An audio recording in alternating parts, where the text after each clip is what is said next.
नमस्कार दोस्तों, आपका स्वागत है। आज हम लोग जानेंगे भारत के सबसे बड़े ठग मिस्टर नटवरलाल के बारे में, जो अपने ज़माने में ठगों का बादशाह कहलाते थे और आज ठग जगत में उन्हें गुरु के रूप में माना जाता है। तो आइए आज इस वीडियो में जानते हैं मिस्टर नटवरलाल के बारे में। दुनिया का सबसे बड़ा ठग मिस्टर नटवरलाल, जिन्होंने किसी को नहीं छोड़ा। मिस्टर नटवरलाल की गिनती भारत के प्रमुख ठगों में से होती है। ऐसा ठग जिन्होंने वकालत की पढ़ाई कर ठग को अपना पेशा बनाया। इनका जन्म 1912 में बिहार के सिवान जिले में बंगार गांव में हुआ था। नटवरलाल एक प्रसिद्ध भारतीय शख्स थे, जिन्होंने ठगी करते हुए ताजमहल, लाल किला, राष्ट्रपति भवन, संसद भवन तक को सरकारी कर्मचारी बनकर बेच दिया था। 8 राज्यों में 100 से ज़्यादा मामले का आरोपी रह चुका मिस्टर नटवरलाल, जो 8 बार जेल से फरार हो चुके थे, जिन्होंने ठगी के लिए राजीव गांधी से लेकर राष्ट्रपति राजेंद्र प्रसाद के नाम तक का इस्तेमाल किया। नटवरलाल की प्रारंभिक जीवन की बात करें तो नटवरलाल का जन्म सिवान के बंगार गांव में एक रईस जमींदार रघुनाथ श्रीवास्तव के घर में हुआ था और इनके बचपन का नाम मिथिलेश कुमार था। मिथिलेश कुमार से नटवरलाल बनने की इसकी 2 अलग अलग कहानियां हैं। पहली कहानी है मिथिलेश कुमार श्रीवास्तव जमींदार रघुनाथ प्रसाद का बड़ा बेटा था। मिथिलेश पढ़ने में एक औसत छात्र था। पढ़ाई के अलावा मिथिलेश को फुटबॉल और शतरंज में काफ़ी रुचि थी।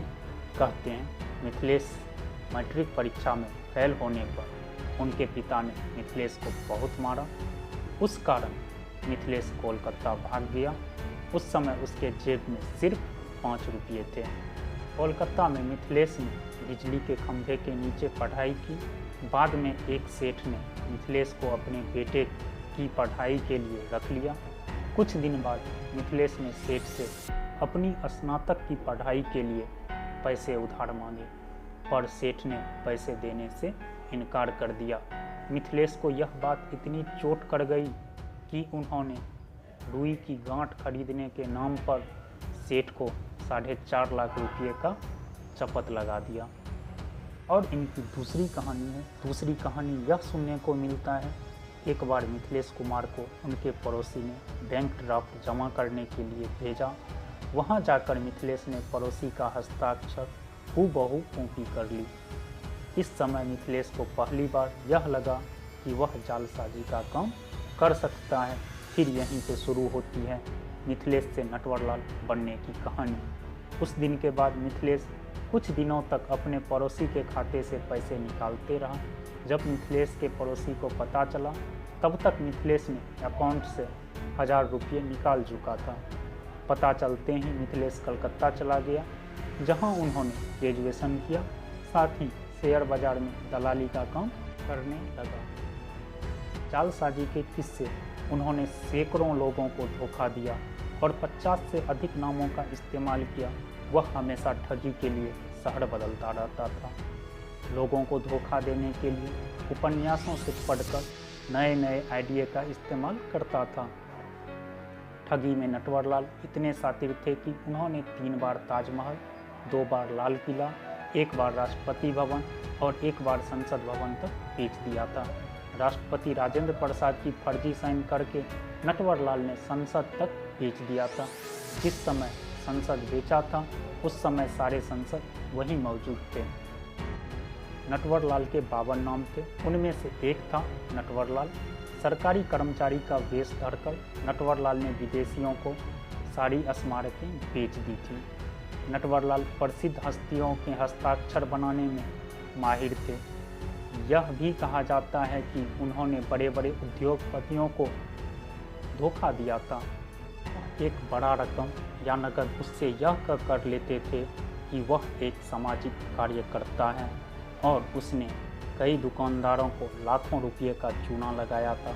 दुकानदारों से बड़ी संख्या में सामान लेकर उन्हें नकली चेक या डिमांड ड्राफ्ट द्वारा भुगतान किया करते थे। ऐसी ही कहानी दिल्ली के कनॉट प्लेस की है। दिल्ली का कनॉट प्लेस में सुरेंद्र शर्मा की घड़ी की दुकान थी। एक सफ़ेद कमीज और पेंट पहने एक बूढ़ा आदमी दुकान में जाता है और खुद का परिचय तत्कालीन वित्त मंत्री नारायण दत्त तिवारी का पर्सनल स्टाफ DN तिवारी के रूप में देता है और दुकानदार से कहता है कि प्रधानमंत्री राजीव गांधी के अच्छे दिन नहीं चल रहे हैं, इसीलिए उन्हें पार्टी के सभी वरिष्ठ लोगों को समर्थन के लिए दिल्ली बुलाया है और इस बैठक में शामिल होने वाले सभी लोगों को घड़ी भेंट करना चाहते हैं। तो मुझे आपसे आपकी दुकान से 93 घड़ी चाहिए। दुकानदार को पहले इस आदमी पे शक होता है, लेकिन एक साथ इतनी घड़ियों को बेचने के लालच में खुद को रोक नहीं पाया। अगले दिन बूढ़ा आदमी घड़ी की दुकान पे पहुंचा, दुकानदार को घड़ी पैक करने की बात कहकर एक स्टाफ को अपने साथ नॉर्थ ब्लॉक ले आया। नॉर्थ ब्लॉक वह जगह है जहां प्रधानमंत्री से लेकर बड़े बड़े ऑफिसर तक रहते हैं। वहां उसने स्टाफ को भुगतान के तौर पर 32,829 रुपये का बैंक ड्राफ्ट दिया। 2 दिन बाद जब दुकानदार ने ड्राफ्ट जमा किया तो बैंक वाले ने बताया वह ड्राफ्ट फर्जी है। फिर दुकानदार को समझ में आ गया कि वह बूढ़ा आदमी नटवर लाल था।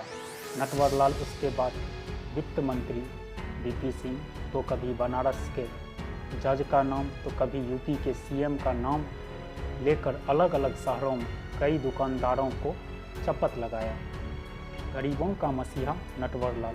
ठगी के ढेर सारे पैसे कमाने के बाद नटवर लाल ने 3 कारों के काफिलों के साथ अपने गांव पहुंचा। गांव वाले ने नटवर लाल को पूरी रईसी अंदाज में देखकर दंग रह गए। नटवर लाल ने गांव में टेंट लगवाया और विशाल भोजन का आयोजन करवाया और सबको 100-100 रुपये भी दिए। गांव के लोग कभी भी नटवर लाल की ठगी पर शर्मिंदा नहीं हुए। गांव के लोगों का कहना था वह अमीरों को और भ्रष्ट लोगों को लूटकर गरीबों में बांट देता है। नटवर लाल पर फिल्म भी बनी। नटवर लाल की ठगी इतनी फेमस हुई थी कि मिस्टर नटवर लाल फिल्म बनाई गई।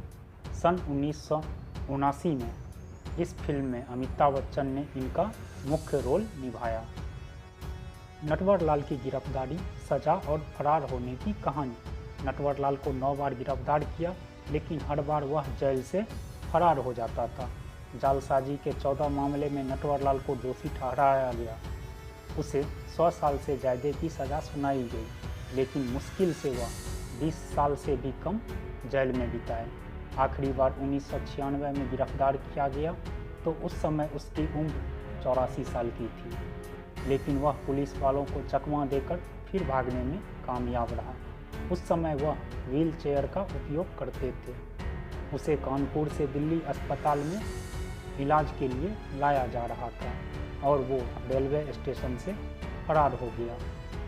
24 जून 1996 को पुलिस द्वारा आखिरी बार उन्हें दरभंगा रेलवे स्टेशन पर देखा गया। उस तारीख के बाद फिर कभी नटवर लाल को नहीं देखा गया। नटवर लाल क्या कभी शर्मिंदा हुए अपने कामों से? नटवर लाल को कभी अपने किए पर कोई भी शर्मिंदा नहीं हुआ। वह अपने आप को रॉबिन हुड मानते थे।